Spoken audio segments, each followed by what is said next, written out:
Hello dears, എല്ലാവർക്കും പവിത്രം പുത്തൻ promo വിശേഷങ്ങളിലേക്ക് സ്വാഗതം. അപ്പൊ ഇന്നത്തെ ഒരു പ്രൊമോയില് നമ്മുടെ അമ്മയ്ക്ക് അസുഖമായിട്ട് നമ്മുടെ അച്ഛൻ ഹോസ്പിറ്റലിൽ കൊണ്ടുപോകുന്നുണ്ട്. അപ്പൊ നമ്മുടെ വിക്രം കൊണ്ടുപോകാൻ പോകുമ്പോൾ നമ്മുടെ അച്ഛൻ തടഞ്ഞിട്ടാട്ടോ പോകുന്നത്. അപ്പൊ നമ്മുടെ വേദയ്ക്ക് ആകെപ്പാടെ സംശയം, വിക്രത്തിനോട് കുറെ ചോദ്യങ്ങൾ ചോദിക്കുന്നുണ്ട്. സ്വന്തം അമ്മയ്ക്ക് രോഗം വരുമ്പോൾ അമ്മയുടെ കൂടെ ഒന്ന് കൂട്ടുപോകാൻ പോലും അനുവദിക്കാത്ത അത്രയ്ക്കും എന്ത് തെറ്റാണ് വിക്രം ചെയ്തത് എന്നെനിക്ക് അറിയണം എന്ന് നമ്മുടെ വേദ വ്യക്തമായിട്ട് നമ്മുടെ വിക്രത്തിനോട് ചോദിക്കുന്നുണ്ട്. അപ്പൊ വിക്രം പറയുന്നുണ്ട്, നീ അതൊന്നും അറിയേണ്ട ആവശ്യമില്ല, അത് ഞങ്ങളുടെ കുടുംബക്കാരുടെ തമ്മിലുള്ള പ്രശ്നമാണ് എന്നൊക്കെ പറഞ്ഞ് നമ്മുടെ വിക്രം നൈസായിട്ട് കൈയടുക്കി ഒഴിയുന്നുണ്ട് കേട്ടോ.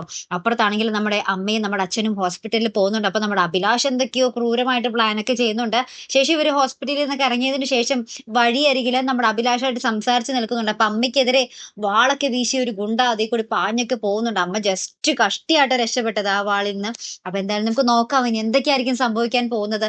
നമ്മുടെ വിക്രത്തിന്റെ അമ്മയ്ക്ക് നേരെ വാളെടുത്തവന്റെ കഥ എന്തായാലും നമ്മുടെ വിക്രം തീർത്തിരിക്കും അല്ലെ. അപ്പൊ എന്തായാലും നമുക്ക് കാത്തിരുന്നതിനെ കാണാം. അപ്പൊ അടുത്തൊരു വീഡിയോ വരുന്നത് വരയ്ക്കും ഗുഡ് ബൈ.